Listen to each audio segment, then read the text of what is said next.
Hello and welcome to Reed Scholars Live. I'm your host, Dr. Mary Fleming, and current president of Reed Scholars. Today, I am joined by Dr. Paula Magee, who is a pediatrician who recently transitioned to a PICU fellowship in Chicago, Illinois. Originally from North Carolina, she completed her bachelor's degree at Winston Salem before moving to Atlanta for medical school at Morehouse School of Medicine. She completed her residency at Children's National and then traveled to Boston to the Commonwealth Fund Fellowship in Minority Health Policy and then became a Reed Scholar. Dr. Magee is committed to serving clinically underserved communities, mentoring students interested in medicine, and consulting health systems to improve community resources and integration. Welcome so much. Thank you so much for joining us and welcome to Reed Scholars Live. How are you? I'm doing well, and thank you so much for having me. I'm really excited about this experience. Good.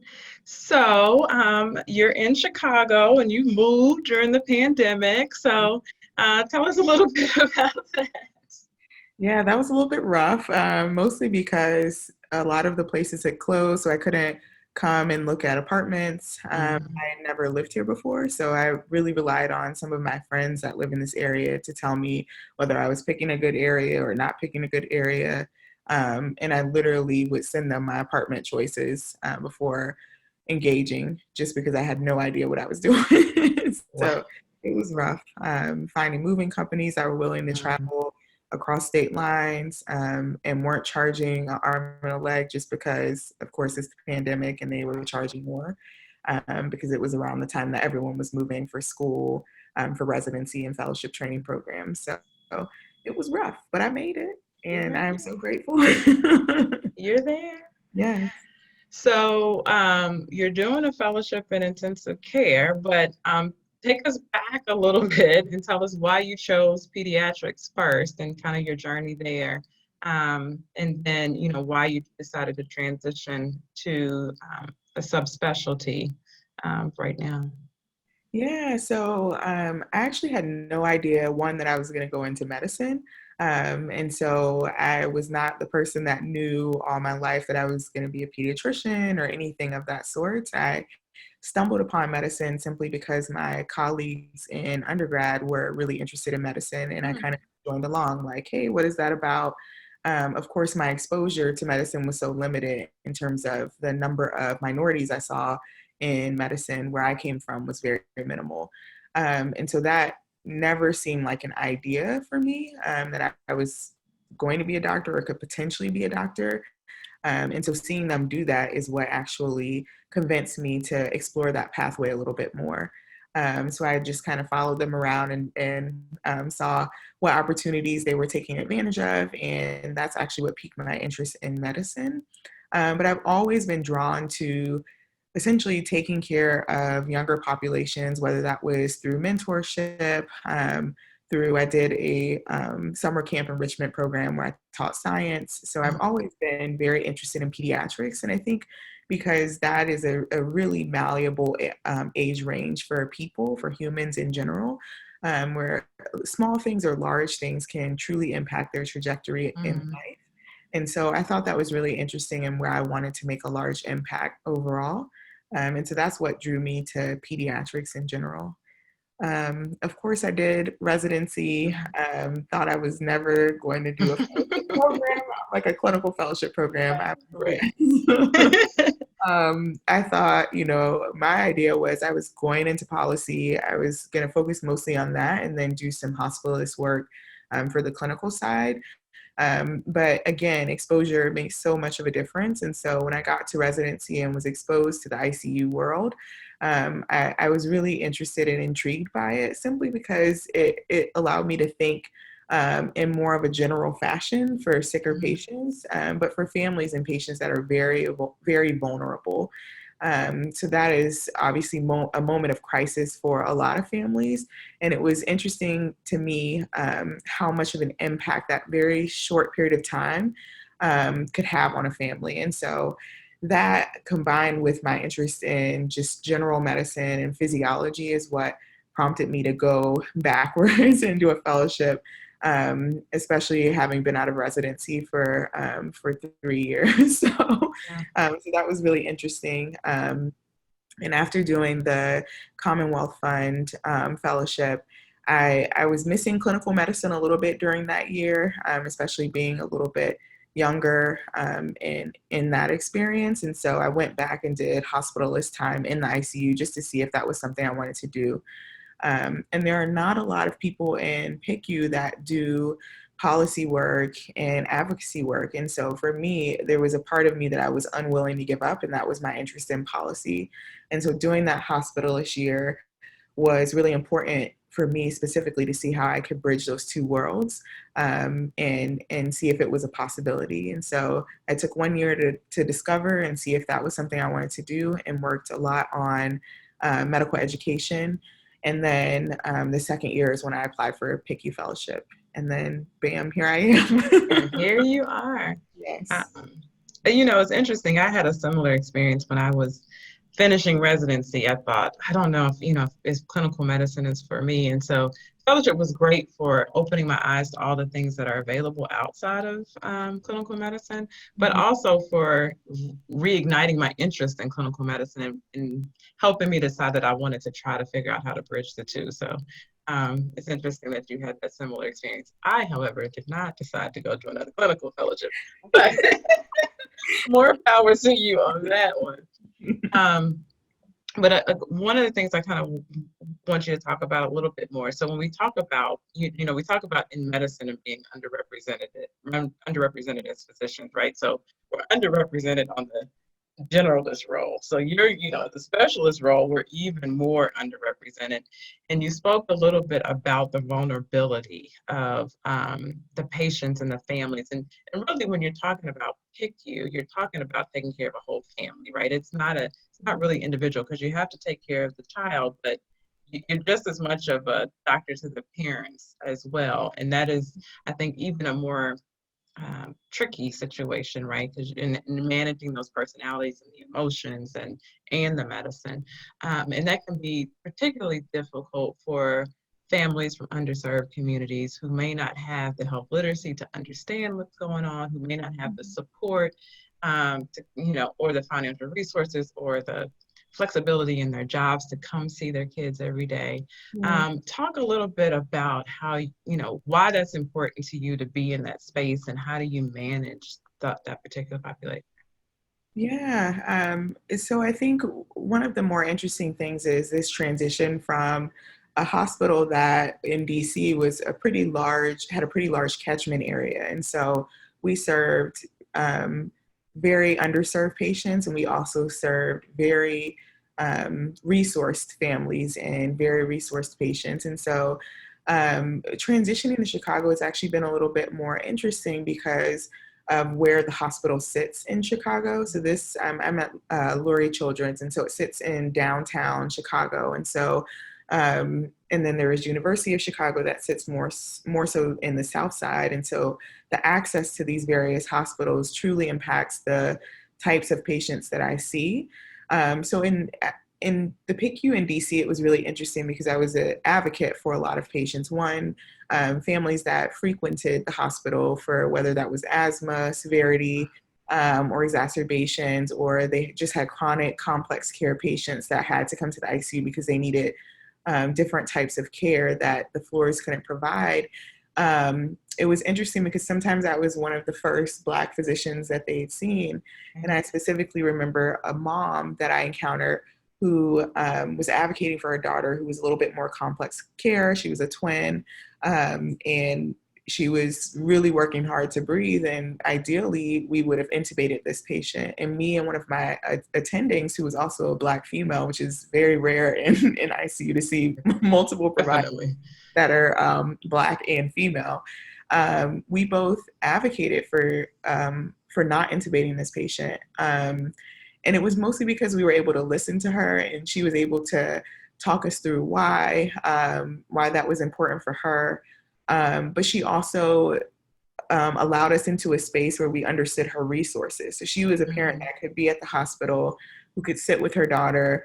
Anytime her daughter, of course, got emotionally worked up, then she would get worked up in terms of her breathing. And so it was interesting to know that her mom could sit there with her. But for families where that can't happen, where we can't listen to the family because they can't be at the bedside, whether that's for social reasons because they work or they have other kids at home, that for me is where I'm interested in kind of filling that gap and advocating for those families. And I've done that in my hospitalist role, but I, in this role, continue to do that where sometimes how we frame patients or how we frame them during our sign outs or things like that, like this family is neglectful or they're never at the bedside. I'm able to talk through that with some of the other providers and some of the nurses as well about what that means for the family and how that framing can really change how we see a family, whether that's seeing a family as neglectful or seeing a family as under-resourced. How do we provide resources to that family instead of blaming them for not being able to be at the bedside when they're most likely hardworking families who are taking care of a lot of moving parts at one time. And so if you can imagine like having a child being in the ICU setting where they are, again, very vulnerable and very sick, and also not being able to be at the bedside, that brings up a lot of emotions. And then we think about this system of mistrust around medicine in general, especially for minorities, and then we label them as neglectful. So the way that we approach them and interact with them is going to be a little bit different than a family that is able to sit at the bedside and talk. And then the way that they see us and view us is already with a wall up that we are already characterizing them in a certain fashion. And so I think it's, for me, it's been interesting to be able to fill that gap and say to people like, hey, maybe we should think about this patient or this family a little bit differently. And how can we utilize the resources that we have in the institution to actually help support them? And maybe they can be here more often, whether that's, okay, there's Ronald McDonald House down the street. Is there a way we can grant them access to that so that they're closer to the hospital? Those types of things. So I think, just having a different mind frame and mindset has been helpful and has been important for me in this space. Definitely. I think that's important. We often have a conversation that it's not just our clinical experience that we bring to the table, it's also our lived experience a lot of times, been able to bridge that gap. And so we have the training and we have, the medical knowledge, we have the health policy and health disparity knowledge, and we also have the learned experience. And I think those are the conversations that we need to have. And I think that's what a lot of the feedback I get from some of my patients, especially, I do feel like that NICU PICU experience is just so fragile, right? Because everybody is just on such high alert that when you're able to have those bridging conversations and trying to understand both the importance of the clinical decision-making process, but also where the family is coming from, and so that they can have as optimal experiences can in such a stressful situation. Yeah. Transitioning just a bit, but we're in COVID-19 times still. And so kids are going back to school, teenagers are going back to college. And so we discussed that COVID-19 may not be as robust in the pediatric population, but it does exist. And for those patients, they would probably be yours, right? If they get sick, they're coming to the PICU. So talk to us a little bit about kind of the discussion going on at the academic level about recommendations for going back to school, precautions. And the other thing I think about is, when we talk about our underserved population, so there you have the risk of staying home versus the risk of going to school, right? And balancing that out. And making sure that our kids aren't getting left behind. They're not getting increased barriers from being at home and not actually going to school, not having access to food, not being, inadequate nutrition versus getting exposed to a highly infectious disease. So talk us through a little bit about that from a pediatrician's point of view. Yeah, so it's really interesting because initially when the pandemic started, we started hearing a lot about should we close down schools. And I think specifically in New York, that was really a big decision because a lot of their food comes from, a lot of the students, a lot of their food and meals come from being in school. And we see that pretty frequently throughout the country, that a lot of kids specifically get their meals, whether that's at least just lunch or breakfast, and they depend on those meals specifically from school. And so I think one of the things that we've talked about a lot is the benefits of being in school, and whether that provides one shelter, whether that's from trauma at home, or provides food, and whether that is specifically those meals, breakfast or lunch, even if they're only getting that for the day versus not getting any food. Nothing, right. And balancing that with where we stand in this country in terms of testing and truly preventing the spread of coronavirus. And so I think one that has been the big topic of discussion in the pediatric space is how do we safely get kids back to school, because we've seen other countries do it, but where are we at in the United States that could potentially allow that to happen or not allow that to happen? And what is the impact on learning, on meals and nutrition, and on overall childhood trauma? And so there's varying schools of thought, and I think that depends on where you are in the country and how robust the testing is in the country. And so I will say in DC, which is where I was right before this, there were a lot of schools that were doing half days. So you could do Monday, Wednesday, if your last name was, between these certain letters, and then Tuesday, Thursday, if your last name was between another set of letters. And so, and that was hopefully to spread out classrooms so that the classroom sizes were a little bit smaller. But the thing that I think about the most when I think about kids going back to school is this idea of trauma. And so I get, of course, I get nervous as a pediatrician who is in the ICU, where we see non-accidental traumas more frequently than I think other parts of the pediatric space. And I will say that anecdotally, we talked a lot in the PICU about how we were seeing just an uptick in non-accidental trauma, as well as suicidal ideations and suicide attempts. And so some of that was non-accidental trauma simply from being in a space, closed-in space with potentially parents that were already inflicting some type of abuse on kids, or domestic violence where the kids got caught in that situation. Or if you think about our LGBTQ community and them being in homes where they already weren't accepted and school was a solace for them, now they're stuck at home with parents that didn't accept them, and what comes out of that. And, there was a sad story back in DC where we had a patient where there was conflict that arose simply because the parent was asking the child to do their homework, and that dynamic was already rough between the parent and the child attempted suicide. And we were seeing instances of that at a higher level than we had appreciated before. And so, there is a push from that standpoint to get kids into school simply because for some it's shelter. It really is a sheltering place for them.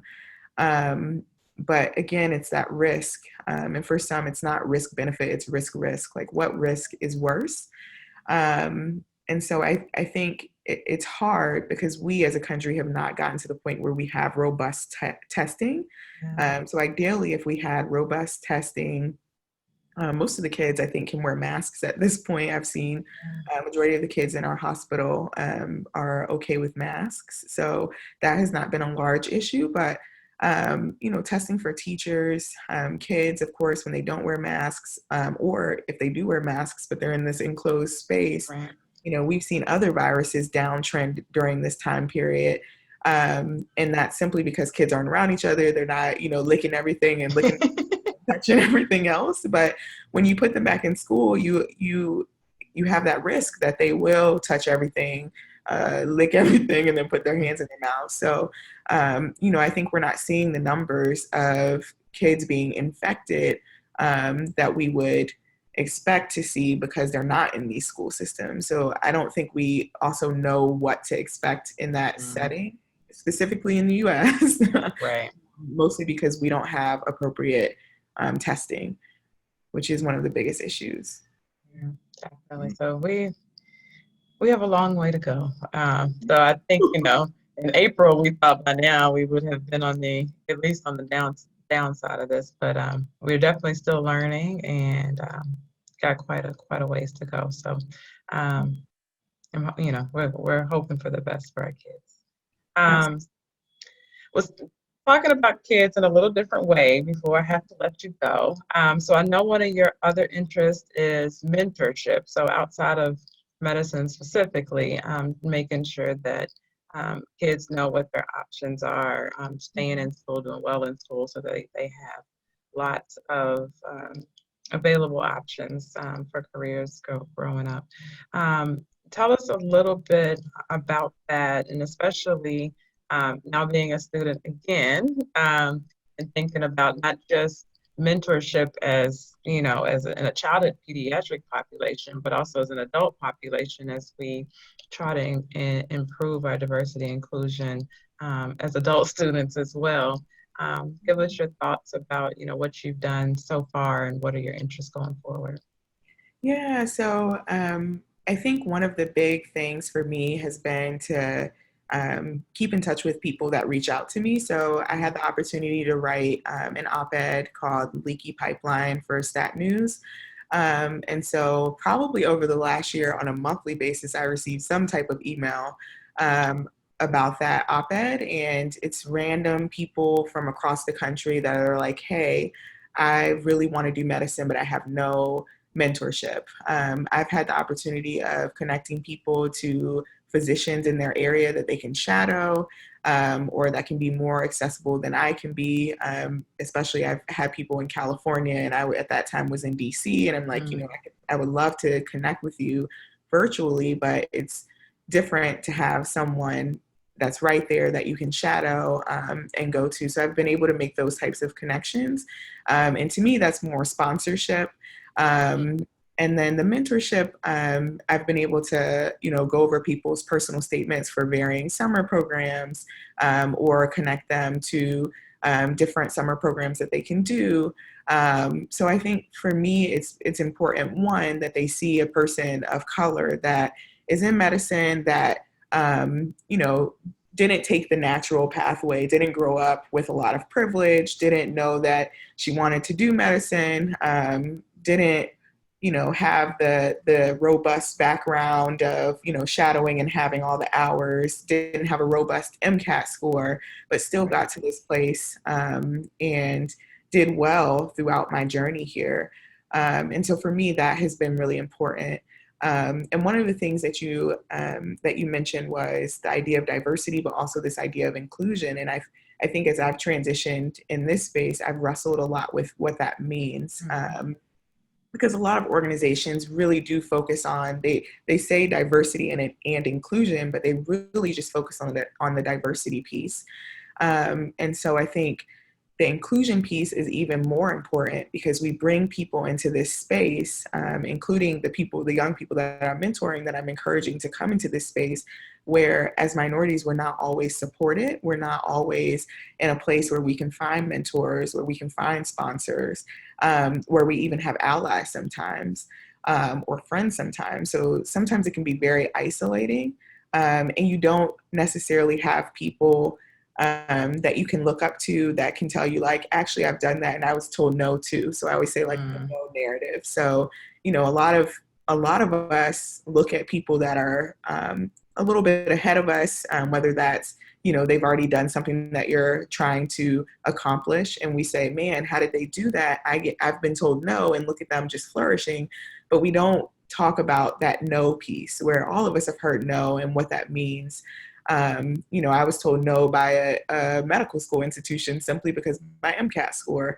But I'm a physician, but I don't really talk about that part. So for me, it's really important to not only share the accomplishments that I have, and yes, it's great that I'm a physician and, I've done all these cool things, but it's also really important for them to hear when I was told no, or when, I experienced implicit bias in my medical training, and how that has given me anxiety as I transition into this new space, where I'm back into a training program and I have to be vulnerable and ask questions and show that I don't know something, and what that has meant for me. So I think sharing both sides of that, the joys of being in medicine, the great things that we've accomplished, is really important, but also sharing those no's and the isolation that we experience as minority physicians, especially as we, become more specialized, like I'm doing. Yeah, what that impact is like, I think is really important. And one of the things I've been more recently challenging myself to do is to really discuss inclusion, and whether that is, who is the onus on? It's on the organization. If we're talking about diversity, we should also be talking about inclusion, but also figuring out how to create a culture of inclusion that does not allow us to bring people into a space that's unsafe for them.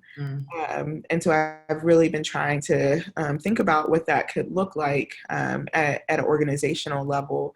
Do we identify people that are not just mentors, but also sponsors in that space, and people that, the whole organization itself should be allies. It should be filled with allies. But how do we connect people once we get them in here? How do we prevent them from experiencing racism and implicit bias within training as well as promotion? All of those things are things I'm thinking about, especially as our country shifts and focuses a lot more on diversity and inclusion. So yeah, I personally think it should be inclusion then diversity, because you cannot bring people into that space. It's just unsafe. If you just say, let's bring some, more minorities in here, without truly thinking about what that means. So yeah, I think that I'm very passionate about that area, and I do try to mentor younger people, but I also think about what that means for me as a physician, a younger physician that's going back into training, and how I can truly change that space. Definitely, it is interesting. You framed it. So one of my friends was just featured in an article, and she's a lawyer.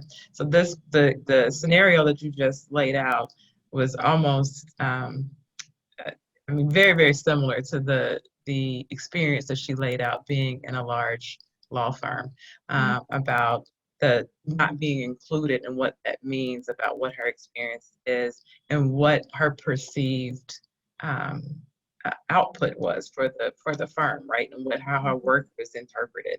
And then when she found a sponsor, when she found a mentor, or technically, like you said, when they found her and authenticated her work, her experience changed.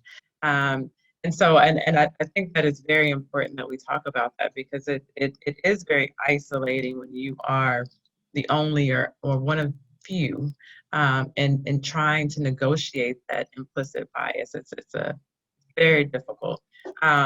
That's a whole nother topic for a whole nother podcast another day. But as we close, I usually like to end on an optimistic note. So tell me what you're looking forward to. What are you excited about as we hopefully transition to the outside being open, and are able to handle COVID-19 in a better way, and you're in this new program and looking forward to a new part of your career. What are you optimistic about?